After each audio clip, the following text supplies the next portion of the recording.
mga menu nila dito.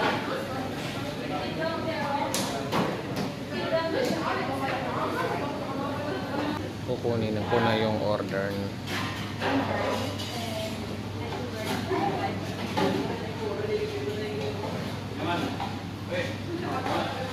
Siguro yan yung in-order ni Jennifer, yung 55. Naka-promo kasi sila ngayon eh. Ate, may tinawag sa'yo dito ate? Yung order sa 55?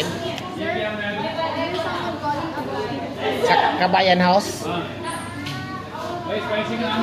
Ito, babayaran ko na lang ate. That's 5 minutes. Okay. They said they will come 8:30. 8:30 people, right? Just give 5 minutes. Okay. Opo, spicy lahat po. Ito yung mga ano.